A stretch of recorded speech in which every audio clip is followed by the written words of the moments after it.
Science and Technology, a Master of Science in Electrical Engineering major in Power Systems from Tarlac State University, a Master of Science in Mechanical Engineering from the University of Pangasinan, FINMA, and a Master of Science in Business Administration from Metro Dagupan Colleges Foundation.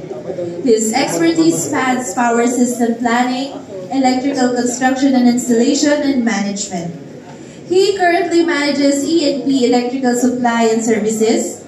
His service record includes the Institute of Integrated Electrical Engineers of the Philippines Incorporated, where he served as regional governor for 3 consecutive years and actively participated in various IIEE committees.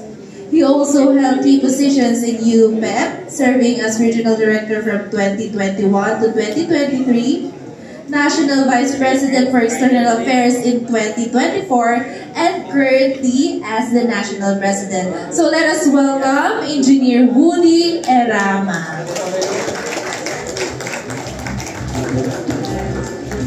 Okay, welcome, Chris Woody. Our next panelist is from Pambansang Samahan ng Inhinyerong Mekanikal. He had graduated from the year 2021 at MIT, practiced mechanical engineering for 25 years. He worked as National Service Coordinator for LG Electronics, Procurement Lead, Kaizen Assistant Manager for Toyota TRP, Chief Mechanical Engineer, Operations Head, Project and Construction Head, as well as Engineering Design Manager and HS Manager for the Beliar Group. Currently, the President and NDGC of NDGCMEP's Engineering Services since 2002. Served and involved with ME organization since 2006. Serves as Internal Vice President, External VP, Treasurer for Makati Chapter. Served Chartering President of Makati Chapter PSIM and PSME on the year 2021, back-to-back until 2023 for 2 years. Previous PSIM National President 2024 Treasurer and 2025 EVP, and now the PSIM President-elect for 2026. Let's all welcome Engineer Nestor Edizos, PME ACPE. And of course, our third... Welcome, sir. Yes. May you take your seat here, sir.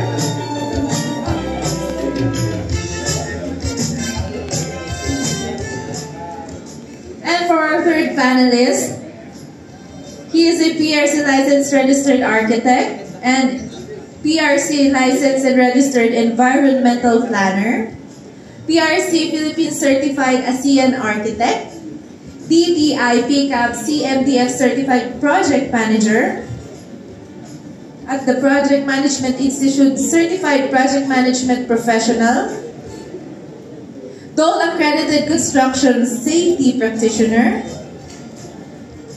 United Architects of the Philippines Fellow Project Construction Management.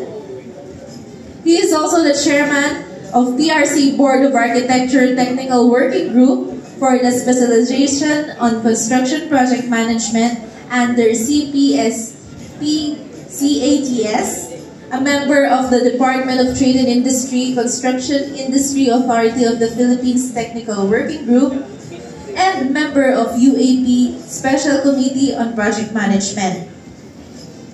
He is a member of UAP's College of Fellows, a former committee member on the CPSP-CATS Specialty Council, committee chairman on legislations and codes, and currently the chairman of the Committee on Construction Disputes and Arbitration. So, let us all welcome Carlo Fundador B. Marudo.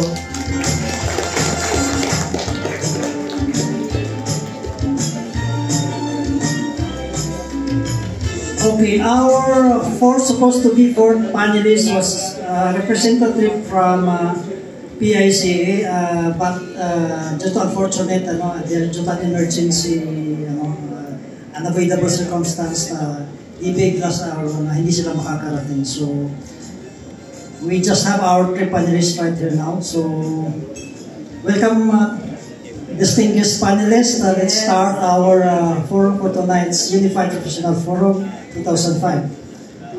They may now take their seats, sir, yes? Yes, thank you, sir.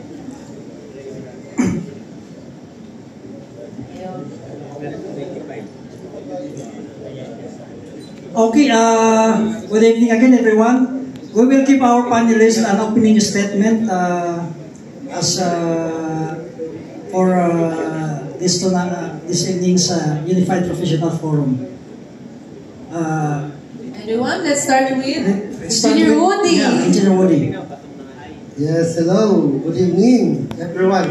Thank you so much, Sir Roel, our former National President of UPEP and the founder, actually, of this organization. And to beautiful lady, my left. So thank you so much also, ma'am.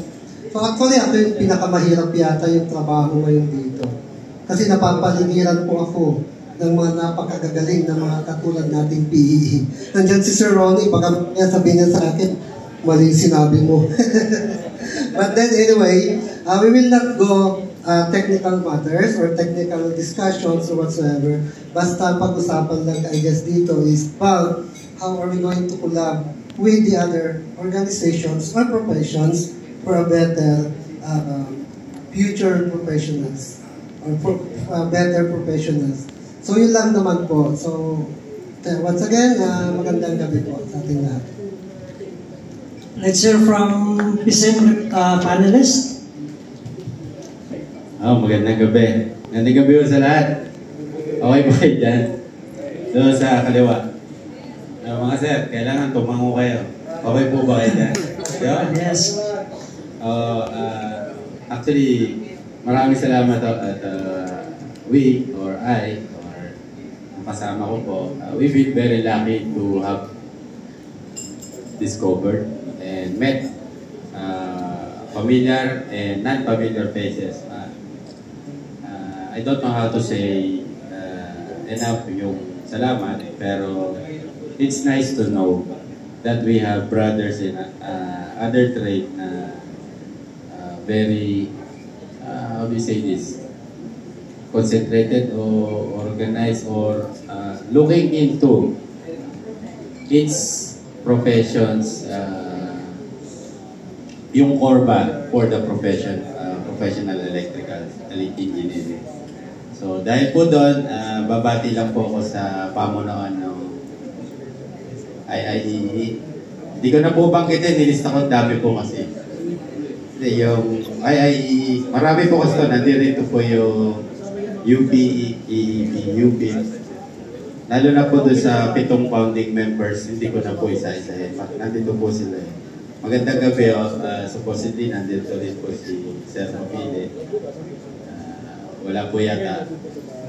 Pero at the end of the day, we would like to share as much as we can and we would like to be a part and collaborate with everyone. So, salamat po sa oportunidad. Thank you, sir. And let's share the opening message from the representative of UAP. Sir Carlo Marudo. Magandang gabi po sa inyo lahat. As an icebreaker po, yung binanggit na intro sa akin kanina is buong pangalan ko, yes po ay base po sa alak ko yun. Carlo Fundador B. Marudo po. So, icebreaker lang natin para hindi mo po tayo masyadong seryoso. Totoo po yan. Ang pangalan ko po ay Carlo from Carlos Primero. I'm sure lahat, 90% here, alam to. 90% daw nakikita ko, mga generation ng aking nagpangalan sa akin. So, Carlos Primero, Fundador is from Fundador itself. B is from Batangas, which is Bilog. Yan. So, alam din nakakalam niya. And Marudo is from Batangas. Yan po, sa icebreaker. So, yan po, again, sabi nga ni Sir, I am representing UAP, United Architects of the Philippines, and we are also equally thankful for inviting and UPEP reaching to UAP. Also, again, yun nga, in collaboration, reaching out partnership, because alam naman natin in the industry, tayo-tayo rin talaga yung magkakasama. So, why not the heads of organizations also do the same, no? And again, in behalf of our national president, NP Joey Manalan, he sends his regards po to everyone. And magandang gabi po sa inyo lahat. Okay, thank you for that opening remarks. And let's keep this rolling, partner. We have questions to our panelists. Yes, without further ado, no, let us get to know na din yung mga ideas ng mga na-invite natin na panelists. So I will be asking na yung first question. Yes. Yes. Gawin lang natin itong lighter night. No, one time masyadong serious. Let's make this fun. Baka may Just an dadagdag, interaction. baka may dadagdag po kayo dun sa icebreaker ni Sir Marudo. Mamaya na. Okay. So the first question, would you like to read po, sir? Yeah, ikaw na po na. Medyo malabo yung ano. Okay. So Yes, for the first question, kindly share the most significant best practices within your profession that contribute to quality, safety, and excellence in design, construction, and operation of the built environment. So, meron bang unang gustong sumagot sa inyo? Siguro, partner, umpisahan natin from right to left. Yun naman. From your view, sir? From our view. Okay, well, ano naman po, I think it's very, sa lahat ng tayo professionals, and I think also our guest speaker, Engineer Aperacho, mentioned this, is continuous improvement. Maybe more professionals are against continuous professional development points, requirements. But ako po kasi is I am a very firm believer in continuous improvement.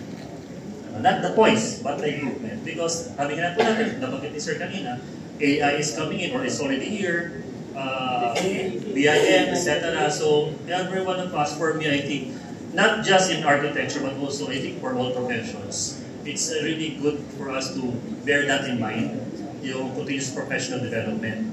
Kasi last week po, I was in Cambodia attending ASEAN Architects Congress. And they're sharing their best practices as well. And we're not far behind in Southeast Asia, if I may say, in Southeast Asia. We're not that far behind. Pero nga po, I think for me, personally, my most significant best practice or mentality for myself is being a project manager, representing a client, talking about quality, safety, excellence, design, and construction, is be always open to suggestions. You don't have all the answers. For me, we don't have all the answers. No? That's why merong specialists, electrical engineers, mechanical engineers, structural engineers. It's very important for us to recognize that. So for me, yun po yung maybe opening ko dun sa best practice. Because again, we have all of us have our own specific contributions to the built environment. And most especially, siyempre, pinag-usapan natin lagi yung safety. Safety. Kasi excellence in construction, excellence in design, that's subjective. Efficiency in construction, that's very important. And yun na nga, but safety is safety. Nabanggit po kanina, I'm also an accredited safety practitioner. So, sa unang pasok ko ng site, safety agad nakikita ko. Next, quality. So, yeah, again, that's my mentality, and maybe also architects and other professionals should also, embrace this continuous professional development, and we don't have all the answers. Okay, pakinggan naman natin ang sagot ng ating presidente, Engineer Woody. Okay, ako mas pinakamahaba. Ano yung mahaba? Oo, mahahabaan ko yung kapal na mukha. By the way, isa sa mga pinaka-best practices ng electrical engineering profession is about, well, of course, let's promote integrity. So, yun yung narinig ko kay Soroni yan eh. Sabi ko, tama. Kasi right now, napapanahon na po na tayo, ng mga PEE, maging modelo po tayo sa ating mga young generations na mga engineers or future engineers. Isa po yan. So, I hope that that integrity will become one of our best practice to engineering, electrical engineering. Second, value engineering. So, eto, hindi ko pwedeng i-discuss to no, technically kasi mapapahaba po tayo and with due respect with our guests. Siyempre, kung technical matters, ibang usapan na po yan. So, generally, value engineering ay napakalaking impact niyan pagdating sa mga construction management projects, which is kasama naman po tayo doon. And I believe na even the mechanical engineers, the architects, have their own practice about value engineering. And ito po yung pinaka na nakikita ko na best practice sa electrical is the energy conservation and practices. Kasi right now, nakapokus na po tayo nabanggit ni Sir Ronnie kanina. Si Meralco, mayroon siyang 1 tera solar. So napakalaking tulong yan sa atin, no? And pag sinabi natin energy conservation, of course, we're going to integrate some renewable energies. Solar, windmill, etc. Ngayon, ano naman po yung magiging contribution ng other professions? Kaya nga po, we, the UPEP, we have this forum right now with the presence of other organizations. Kasi yun na po sana yung gusto natin sabihin sa kanila na tulungan tayo for the energy conservation and practices. Why?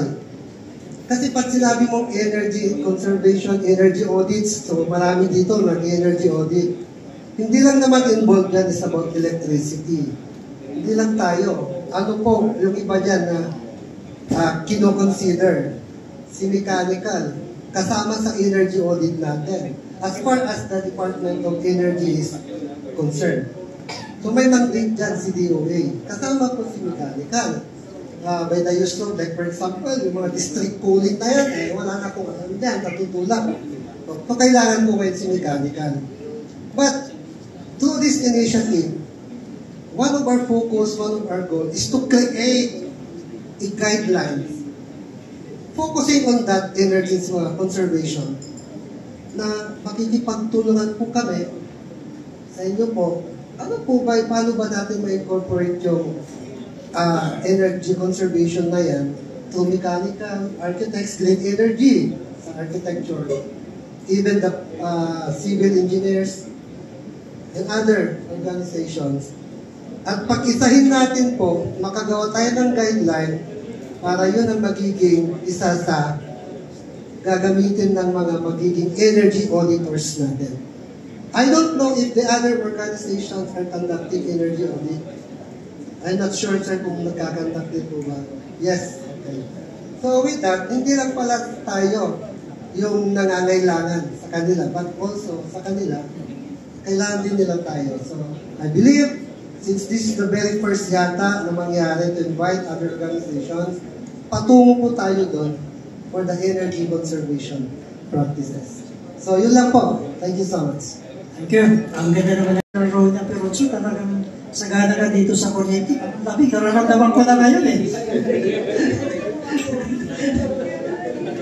Okay, let's keep this rolling, partner. Let's proceed to the next questions. Yes, question number 2. What commitments and collaborative approaches can our respective professions undertake to strengthen multidisciplinary cooperation and establish a mutually beneficial and enduring professional partnership? Umpisa natin siguro ngayon sa nasa gitna. Nag-adjust din, maganda sir, nag-adjust. Para hindi bias na lagi isa yung kauna. I-random natin kung sino mawala.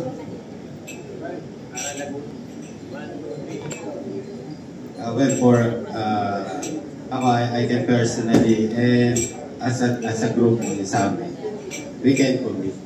We can commit for our dedicated support at saka yung aming friendly collaboration and warm participation in all undertakings na kakailanganin yung ating collaboration at yung pagsasama to achieve one, efficiency in terms of technical and efficiency in terms of yung ating working relationship. So, character and then yung technical. So, that's it, sir. Okay, thank you, sir. Lang doon sa sinabi ni Prince Rodi regarding doon sa energy audit, energy conservation. Kasi tama, idudugtungan ko lang sinabi niya na pag mag-audit halimbawa ng energy conservation para makatipid sa kuryente, kasi halimbawa, even pag gagamitin mo na roofing para hindi masyadong yung heat penetration, pati sa solar penetration ng glass panel. So, kailangan natin yung architects doon. Mechanical sa natin heat transfer. So, dapat talaga nagko-collaborate tayo sa mga ganong aspeto ng profession natin. And this is a startup na magkaroon tayo ng working collaboration towards achieving yung inline ng natin na makatipid sa kuryente at makasave yung mga owners sa energy consumptions. Yes, sir, I agree. Tama po. Although iba-iba naman yung profession natin, isa lang naman yung goal natin. So, since nagsimula na po yung ganitong klaseng collaboration, hopefully, hindi dito matatapos. Tama po ba? So, this is just the beginning. And, ayun. Meron po wala tayong question galing agad sa ating mga baka meron pang follow-up na gustong sabihin ng ibang mga panelists natin. Gusto nyo magdagdag pa? Any comments from the statement of the other panelists? Ng other discipline, if you have further comments, you can add some more comments. Pwede mag-agree, pwede mag-disagree, sir. Okay, ako. Everything agree. Siguro additional lang, since this is parang startup, we'd also include the team, yung UP, para dun sa ibang collaboration towards other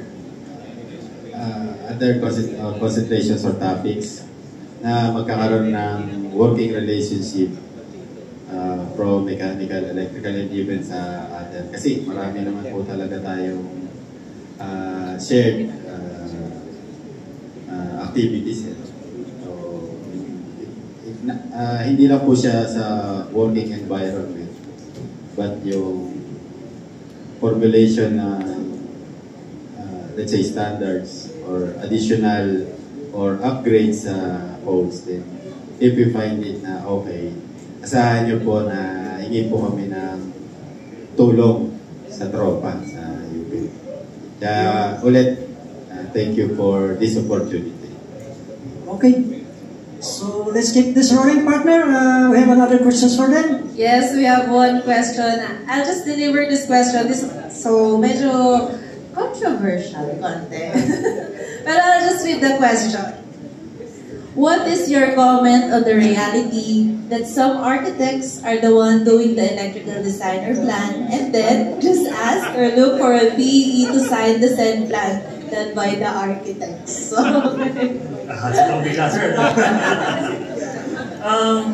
okay.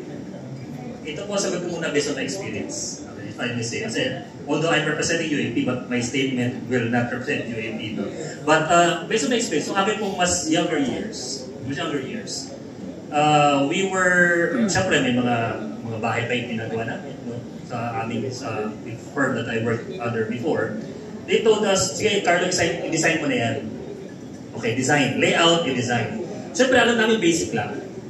Hanggang doon lang kami. But sa akin po, ang ginagawa namin, siyempre, of course, the architects proposes the locations of the outlets, the lighting, etc., the type, etc. But in terms of designing calculations, I had experience on a small house, but we always have it consulted to the electrical engineer. For me, again, I cannot say officially that yes, that happens. Maybe that happens because I bring up that. But I think those who were like me, I was blessed enough to be mentored by, of course, some the national officers also of UAP. Ano yung ginagawa? With respect, again. Kasi siyempre kami nakakaalam ng location, etc. But we consult. We don't just, pakisign mo. Siyempre may input. Pag sabi, hindi pwede yan, Carlo, ganun po ka. O sige po, pakina. So may input pa din.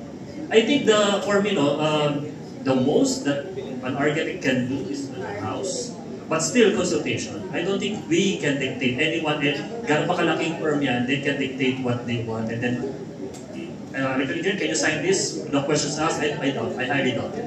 I highly doubt it. Because, nakanood ka dito sa amin, lalo sa project managers and architects, pag nato ng kliyente, architects sa patay makakabawas pa ng presyo. Mal-engineering. Ang lagi ng sagot, jokingly, ma'am, sir, magtipid ka na o i-downgrade mo na yung iba. Huwag lang structural at electrical. Kasi alam namin yung risk. So that's also what was taught to us. So I highly doubt that that architects will risk that, especially for big projects. For small projects, I'm sure, as my generation experienced it, we lay out, we follow the code, kasi tinuro sa amin ng college, pero we consult. We don't just dictate ito na. I doubt it. That's my personal answer to that. Thank you. Para maiwasan sa yung mga ganyan. Actually, ito yung magandang video. Kaya nga, ginagawa natin talaga ito para magkaroon talaga ng, instead of, para meron tayong nasa isang box at bawat isang discipline, let's just put ourselves into one box. Nagtatrabaho tayo sa isang kaon, hindi yung meron tayong mga partitions. So, kaya nangyayari yung mga ganyan dahil meron iba sa atin. Kahit naman sa atin talaga, meron talagang kahit sa profession, meron talagang mga masasabi natin na hindi talaga, so ito pa natin kailangan encourage ang bawat isa sa atin. So, we're looking forward na sa ganitong forum ma-address yun. So, supportahan ko lang si architect. Kung hindi sila ang sinasabi niyong magawa ng electrical design. Personal to hindi dito sa PSIF. Baka yung mga civil engineer yun. Wala. Sir, dito i-live ba? Hindi makakarating, sir. Tayo-tayo lang. Walang minutes. Sharing naman to, saglit lang. In terms of yung professional practice, sama-sama tayo. Structural, electrical, mechanical, architects. Pagka po kasi, lalo na large-scale building, talagang minsan may mga personalidad Hindi mo mapigil, lalo na kung civil engineer yun, wala naman sila Pag civil engineer, sabi alam mo yan, ito ganyan. But, sabi nga natin, it's up to us to accept and to be open na we have to respect the specialties of all involved individuals. Parang ganito po. So, pagka ganon, kasi ako po mechanical, pero pag magtayo kami ng building noon, minsan ako din yung nangingibago. Siyempre, owner side ako Kanya lang, pag tinulak ko yon, alam ko na yung kailangan namin, alam po ang magkano kaya namin gastusin. Pag tulak ko sa electrical na, pre, siguro baka ang tinitignan namin ganito. Tignan mo lang mabuti, kasi baka hanggang dyan na yung pera namin. Meron pa rin, renta, kung kabayo. Meron pa rin akong limit kasi nasa sa kanya yung sagot doon. At pangalawa, siya pang pipirma doon. So, yun po. I think it comes down to the acceptance. very well said. At saka, sundan ko. Yeah, hindi naman ako architect, pero in support lang din sa UAP natin. Actually, ito, based on experience din, it's true that some architects talaga gumagawa ng plans, but ito, sa sarili kong experience naman, some of them, sinabihan ko sila na baka pwede, let's join together to do the plan. Send mo na lang sa akin, yung email, kung bahala. Ito na. Wala namang nag-disagree. So, ibig sabihin is just a matter of siguro yan sa atin din na how to approach para magkatundo talaga, walang how to approach them professionally. And ito nga, halos lahat na lang nagpapadesign sa akin, pinabigay na sa akin yung electrical. Although may mga nakaliot na, that's normal, but stop pa rin sa atin kung how are we going to check, how are we going to do the final design as far as the electrical design is concerned. So, yun lang naman sa experience architect. So, yun yun. Thank you. At the end of the day, kayo din yung magsasign. So, the responsibility will be nasa inyo mo. Yeah. May final answer, sorry. Yun nga po, no? Kasi nasa kadugtong din yung ethics din eh. Maybe that's a big word, ethics, professional ethics. Definitely po, lalo ngayon may lighting consultant. Dami ibang consultant na lumalabas mo that, I don't know, the lighting consultant, I'm not sure if it's an architect or it's an electrical engineer, I don't even know. But many of our projects, especially residential and commercial, may lighting consultant na iba. So the architect's scope is, again, suggesting, proposing the layout, proposing the concept, and I tell you, the calculations, you will not touch that. Kasi it again, the success of a project, sabi nga ng iba na, I don't know, correct me if I'm wrong po mga sir, and ma'am. Minsan, pag maganda yung project, sinong architect? Pag pangit yung project, gano'n din naman eh, sinong architect? So syempre, the performance of the building or the project itself, the performance, the intended design, pag nasunod siya, lahat naman, may kinabang. Tsaka nakalagay naman din yung consultants din. No? So, I definitely would like to emphasize, especially calculations, I highly doubt that an architect would dictate that. Kasi we respect the professional ethics and expectations of our colleagues. Okay, move forward. Let's go to our next question. Dito medyo papunta na tayo sa modern world. From the Generation Y. Punta na tayo sa Gen Z. Okay, the question is, technological adaptation in the era of AI and modernization. In light of rapid advancement in AI and modernization technologies, how is your profession adapting to these developments, and what opportunities do you foresee to cross-disciplinary innovation and integration? Let's start with Chris Woody. Kung ang pinakamahirap na question, ako pang nanguna.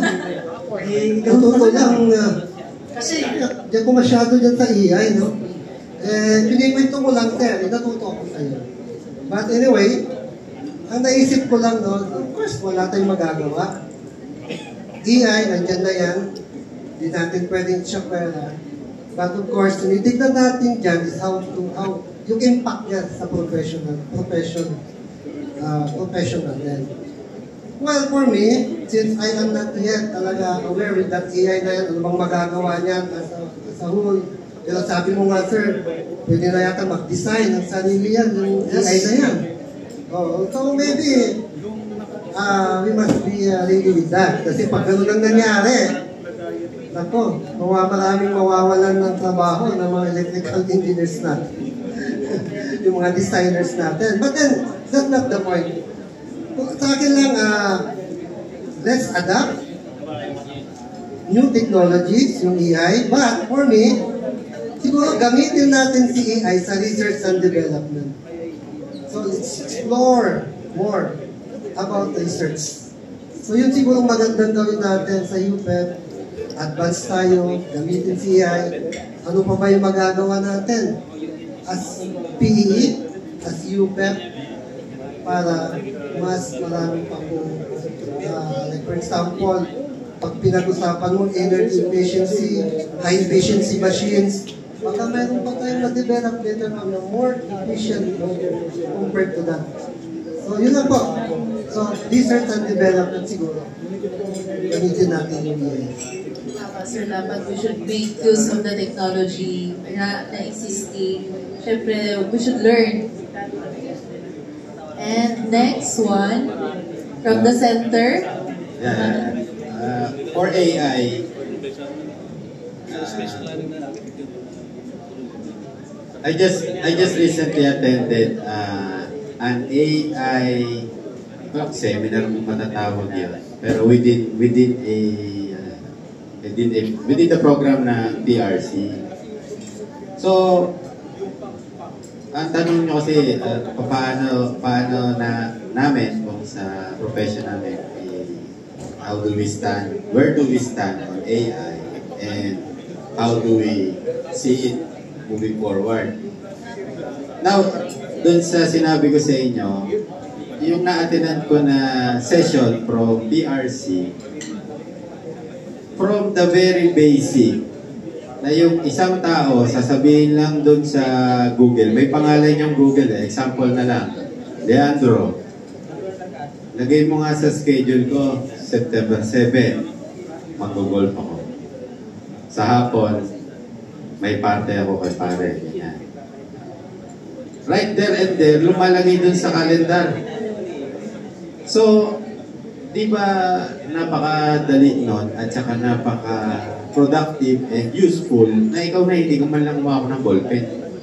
So, ang sagot ko dun sa tanong, we're gunning for it. We're pushing for AI in our field sa mechanical engineering.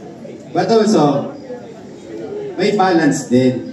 Kasi it might be, baka po ma-misinterpret na, sige, AI tayo, AI. Kasi tinesting ko na rin po compute ka ng fast sprinkler system sa 4 floors, ito ang height, ito yung lapad. Pagdating sa dulo, may kinumpute para sa akin Nagkataon, half-half. Ibig sabihin, may tama, pero may mali.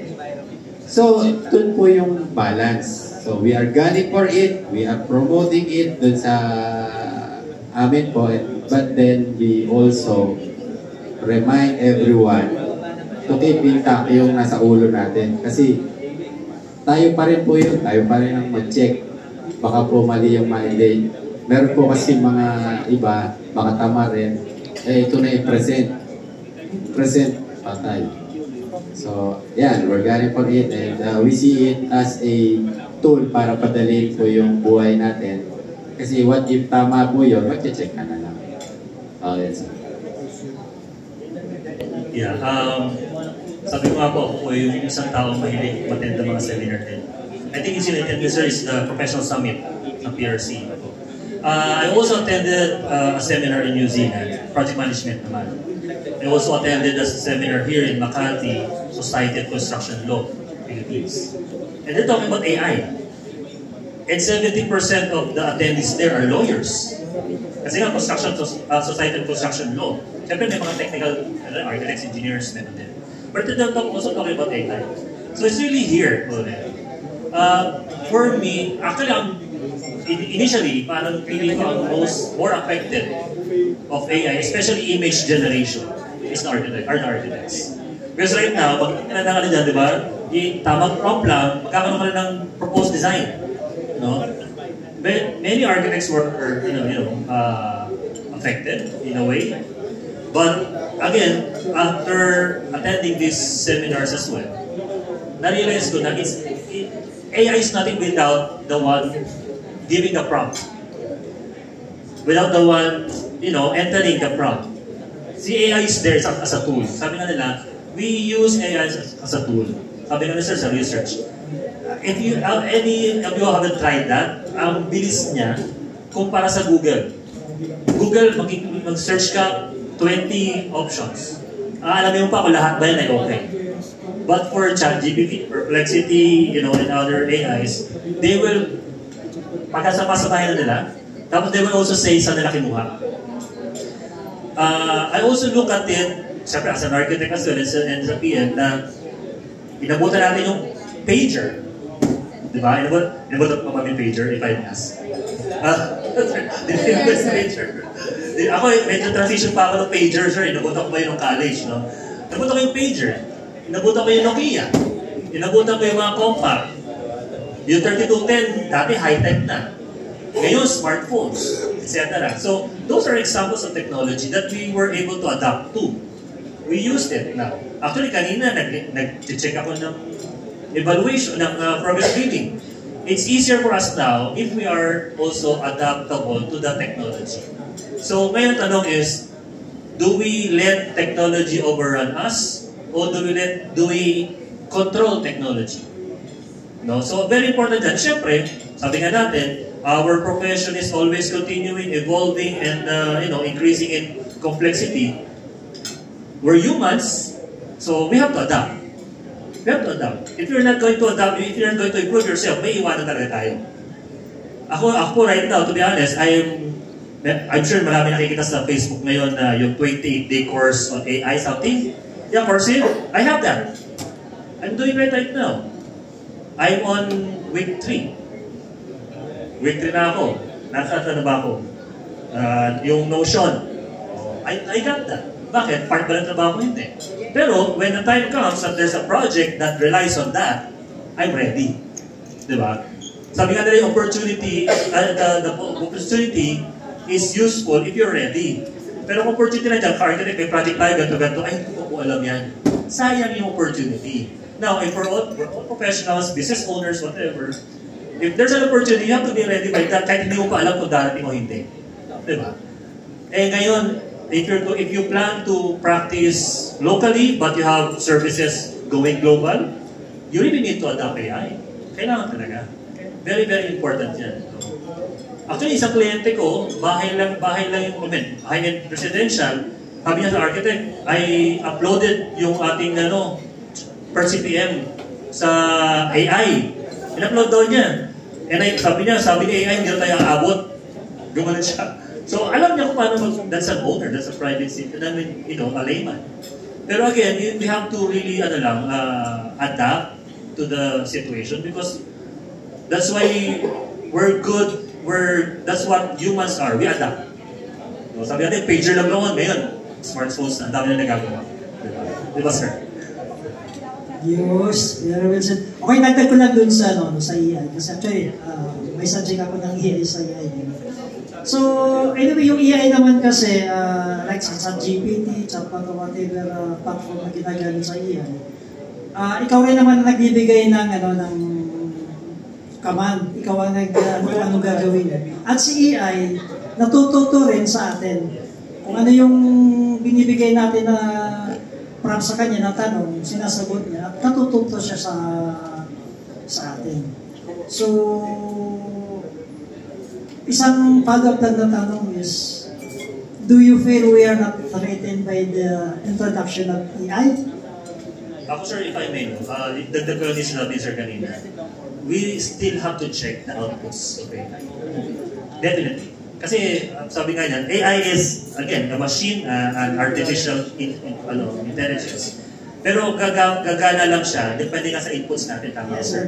Actually, after 1 month, when I was using AI, sasabihin siya, Carlo, are you going home at 7:30? Sa phone ko. Alam niya kasi yung ako Alam niya yung algorithm or whatever, pattern.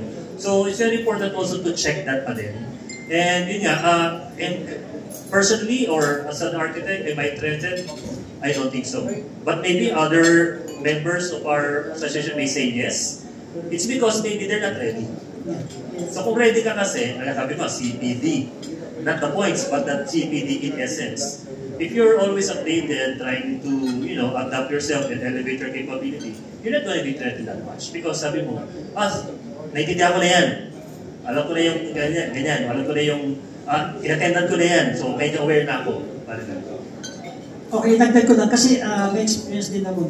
Yung mga medyo matatanda na o minsan yung mga client kang hindi mo na kayang bulahin sila. Hindi mo na, kasi tinatanong nila si AI.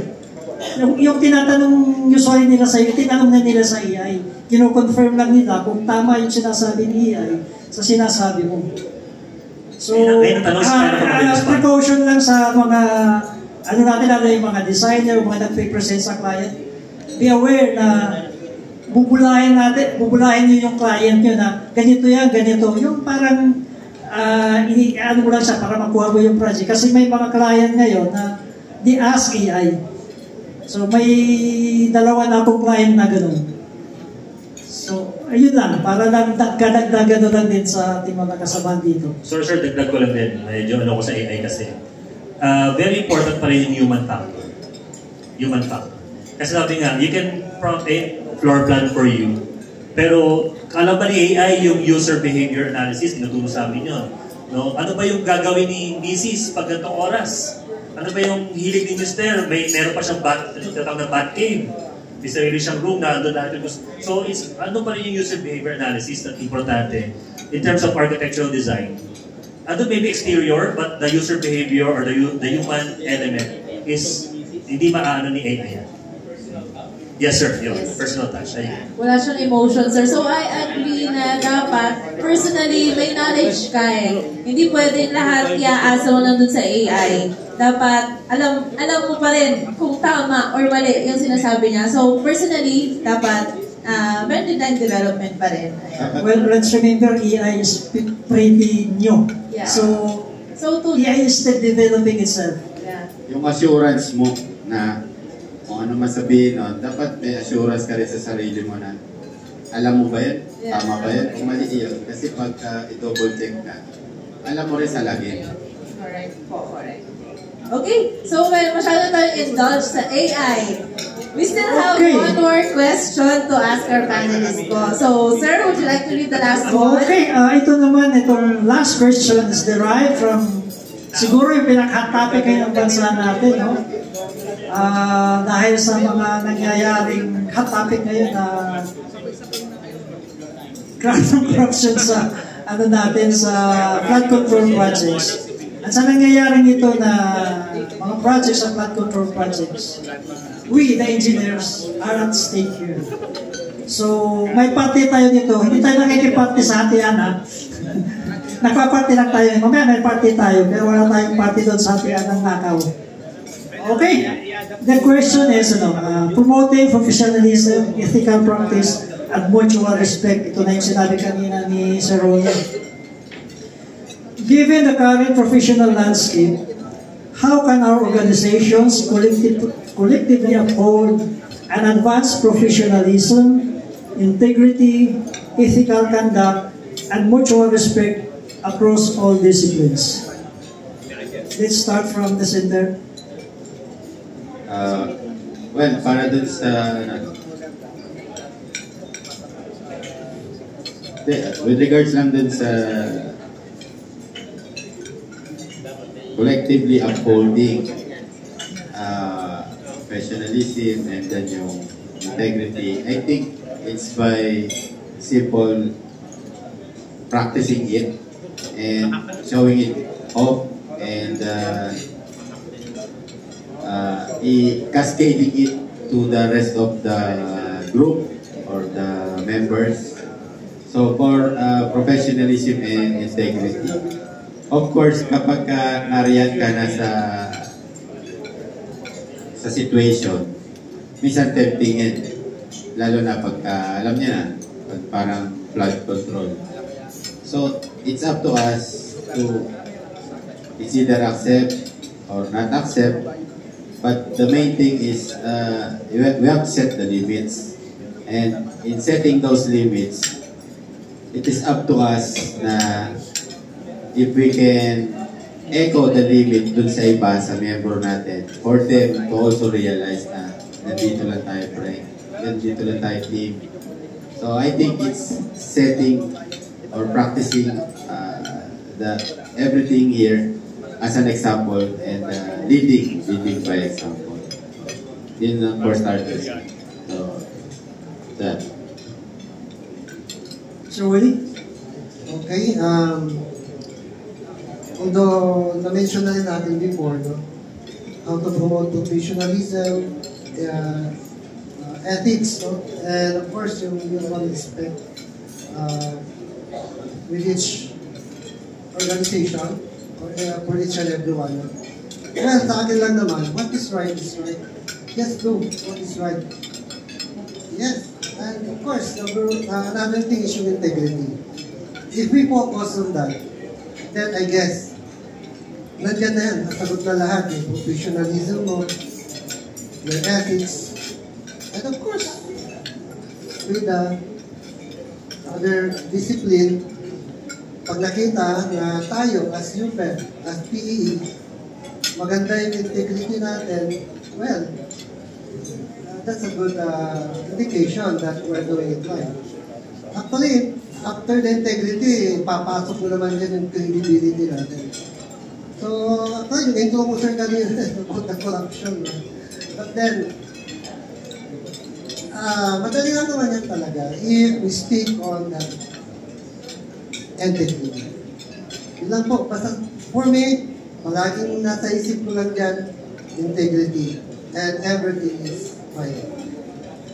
And of course, sa different organizations naman, dito ngayon si UP, PSIM, so yun lang po, yung magkaroon tayo ng mutual agreement or ano tawag doon, understanding, so that we can promote kung ano po ba yung mga gusto natin gawin in the future for the sake of our organizations.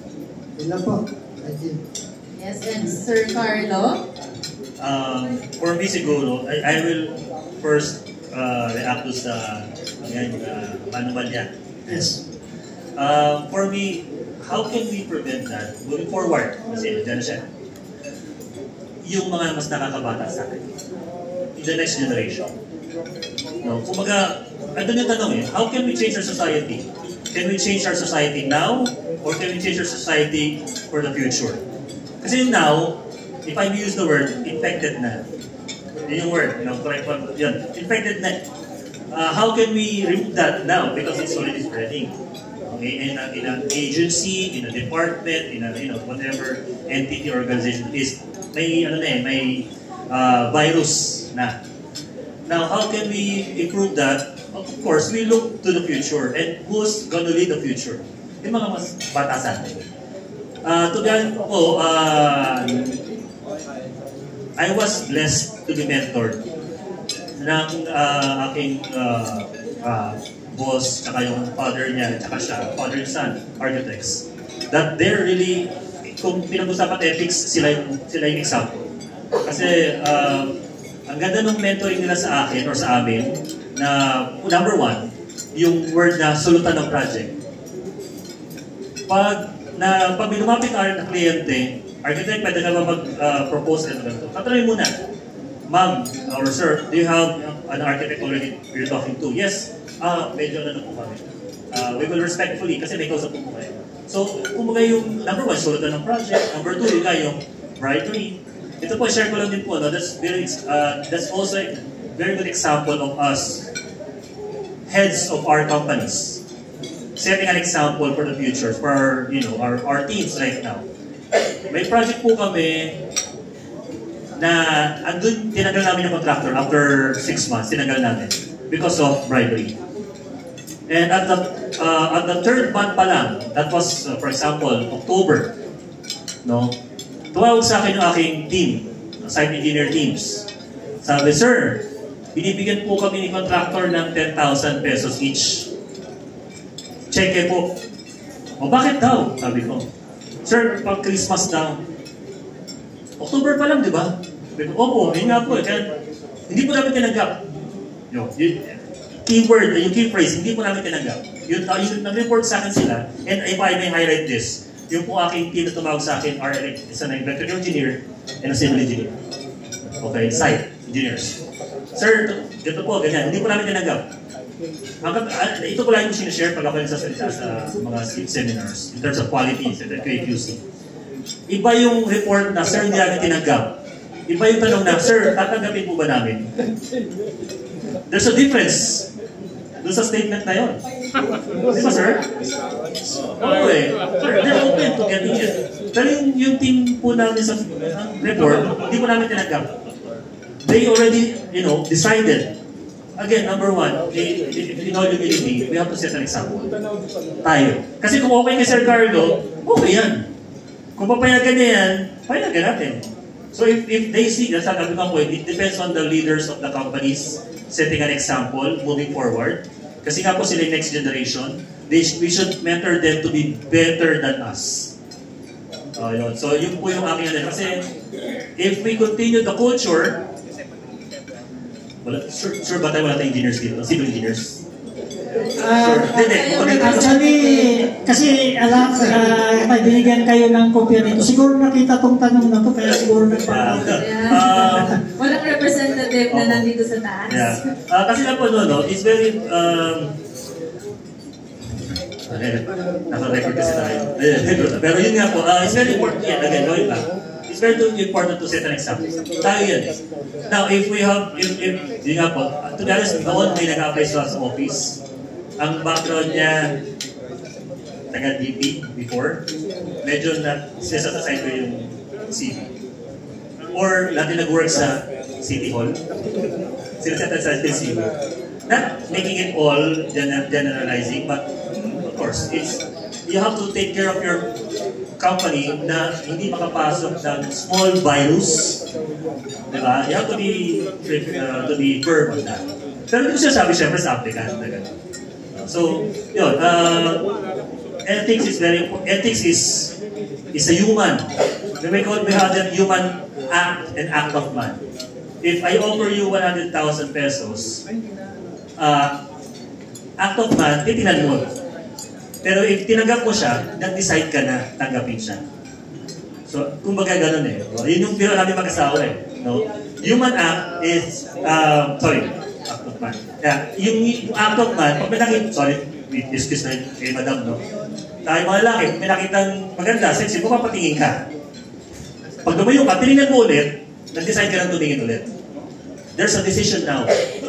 Iba yung nakuha ng attention, iba yung binalikan mo pa ng tingin. So, yun yung parang ano namin sa biro namin mag-asawa. So, nasa atin yun actually. And if we set an example to our younger generations na okay na, then we have to, pave the way for the future of our industry. Yun po yung para sa akin. Okay. So, dagdag ko lang, no? I feel everyone at mga profession naman, meron tayong code of ethics. No? So, do you feel na it's not enough na nangyayari yung ganito? Kasi siyempre, meron pa rin talagang sa mga member natin na do we feel siguro in the next generation, in the near future, mahigpitan pa yung mga laws natin kasi siguro hindi lang naman talaga nag-uumpisa kaya nangyayari din yan kasi yung system mismo natin is prone, not parang sakrof sa ganong kalakaran. If I may, sir, as respond to that. Enough by ating current code of ethics, kanya-kanyang professional code of ethics. Definitely we have to update if we need to update depending on situation. Kasi siyempre iba-iba po tayo ng composition. No, sa amin po, if I may share, we have certain paragraph in terms of how to treat client, how to treat equally suppliers, how to treat professionally allied professionals, etc. Ganon, may ganon po. No? But of course, it's a code. Kumbaga, ito yung dapat sundin. But kumbaga walang ngipin na tinatawag. So, is it not enough? I think, for me, it's not more of the written letter, it is not enough or not. It's more of constantly reminding yung tao. Mind conditioning. Opo. Yung kumbaga constantly reminding, parang yung kabataan natin, or namin, or alam niyo po yung mga magulang yan na GMRC, Good Manners and Right Conduct na subject, doon naman tayo natuto eh. Diba? Alam mo yung sagot, pero at least nababasa mo yung tamang sagot. So same thing with ethics moving forward. I think it's a good plan or plan to always also read that during your membership meetings. Sa amin kasi we read that, tsaka yung oath. Kasi bago mag-start yung official namin, we have an Argonex credo. No? So kahit nakakatamad ulit-ulitin, nababasa mo lagi yung credo. So somehow nare-remind ka, tapos pag may sitwasyon na ganito, maalala mo yung credo mo na pinangako mo every time. So I think it's more reminding, constantly reminding. Nice. Any further comment? Yes, okay na ako actually. Basta sa atin lang, it all starts with us. Sa atin mismo. Let's act as a model to our young generations. Kung gano'n na gano'n, makikita, okay tayo. Visionarism, ethics, etc. There's no reason siguro para yung mga kasama natin yan, sumunod din sa yapak. So, that's all. That's the point of architect. Yes, so Sir Roel, we've already heard the statements Yes. of our panelists on the questions that we have prepared. So maybe it is time that we hear any closing statement from them. Yes. Okay, so kanino tayo magsisimula? Para baka sobra na silang na-exhaust sa mga tanong natin, para naman makapag-relax na sila. So before we give you relaxation, so please have your closing statement. Let's start from Architect siguro. Again, thank you po. Number one, thank you very much po again for having us here representing again UAP. And definitely po, I will forward yung inyong pong propose, a suggestion. And I think yung pumunta po kayo sa UAP din, NP Joe, I think also heard what you plan to do. And definitely open po. If I may say right now, definitely the UAP is very much open to mutual understandings and agreements. Again, because we all know that kumbaga maliit lang ang industriya. And we're working together. Malaki ang Pilipinas pero maliit lang ang industriya. Tayo rin naman yan, kumbaga.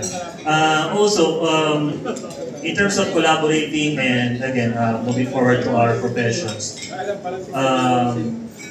for me po moving forward, especially mutual respect of these things. This is my mindset as well as an architect and as a project manager. That there will always be someone who knows more than me. There will always be someone better than me. So what do? We try to upgrade ourselves, catch up, understand ano yung pinagagalingan ni Sir pag nasa meeting, bakit yun ang misis niyang specs. Try to understand anong pinagagalingan naman ni Sir dahil doon sa mechanical and other detalye. Kasi yun po ang importante is, sabi nga natin, ang turo sa amin ng bata, to be honest with you, is, sabi nila, which ngayon ay hindi na pinakahawakan. The architect is the prime professional in the building industry. Yun yung dati.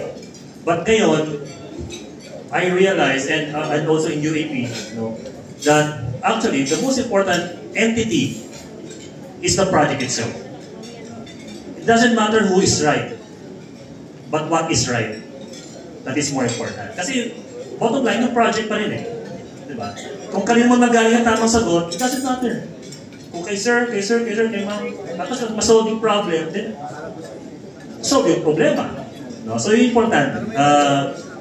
Respecting every perspective of each professional, understanding each other, and of course, recognizing that you're a specialist, he's a specialist, she's a specialist, kanya-kanya tayo na lang. And no one can monopolize knowledge. That's it. Very well said. Let's hear from our PSN representative. Huli-huli na pala, hindi unang-una. Kasi patapos na tayo, closing na. Again, Sir Woody, sa pamunuan ng UP, sa lahat. Maraming salamat sa pagkakataon. Sa ngalan ng samahan namin, PSIM, Samahan Engineer Mechanical, we will be looking forward to collaborating with you in the future. We'll be looking forward to learning more with you together. And sa inyo rin, sir, kahit sa PICE, and all of the professional organizations that we will come, that we will encounter. We will be committing, and sir, we will be committing to be by everyone's side, lalo na kung para sa tama, para sa integridad, and nakalimutan ko yung gusto ko talaga sabihin.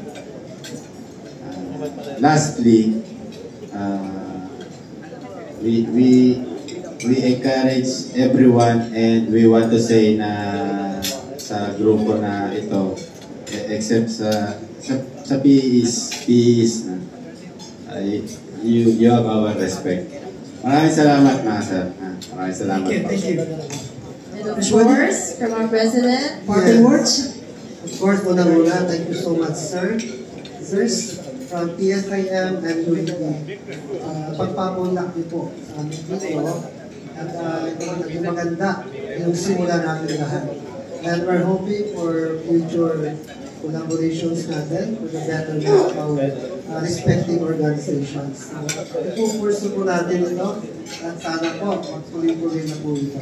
And sa lahat naman po ng mga members natin dito or na gusto pong magtanong ng technical matters o actually sir, yun na po sasabihin ko kung may mga gustong magtanong siguro pagdating sa ibang questions, but then I'm very sorry talagang in-screen lang po namin yung mga questions of which we will get focus general lang sa mga best practices and sa future collaborations.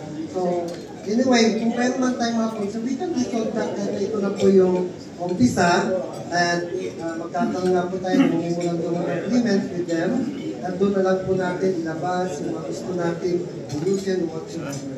Kaya ito na po, magkakaroon na tayo ng harmonious relationship with the other professions. So yun lamang po, maraming salamat po sa inyo and special mention po naman, okay lang, sa aking pinakamamahal ng siya, Ma'am Maricel de Laman. Yan po, siya po yung pinakamamahal kong asawa. Ay, hindi ko lang sa TV, oh. Okay po, thank you so much. Okay, partner, but parting words na pa. This is your glory. Chance? Okay. I enjoyed listening po dun sa mga insights. So, thank you very much for this opportunity na maging one of the moderators in this very first activity na organized na ganito. So, I'm very thankful and congratulations to UPEP for this very successful Unified Professionals Forum 2025. Yun lang naman po. Yes, sir. For me, ako natutuwa ako na first time ko natagboy na punta. Kasi ngayon lang talaga ako nag-moderator ng ganito. And thank you to our panelists for their for sharing us their knowledge na may natutunan naman siguro tayo sa kanila. And if you want further discussion or you want our collaboration sa mga seminars na ganito, we are willing to join you. And thank you everyone. Thank you very much. Sa lahat ng mga itong gabi na to is talagang prepare namin para sa inyo. Hindi tayo masyado nag-ano ng technical, but this gathering, our EEC gathering for tonight is really parang party tayo, magpa-party tayo. We have a band, mag-enjoy tayo, hindi puro trabaho. After our event, it is also an opportunity for us na magkaroon ng networking, magkaroon tayo ng business networking sa mga peers natin. So, let's enjoy the night and good evening. Yes, and that ends our formal panel discussion for the Unified Professionals Forum 2025. Let's give a hand to our panelists. To our panelists. All right, now a flag of appreciation is to be given to you guys.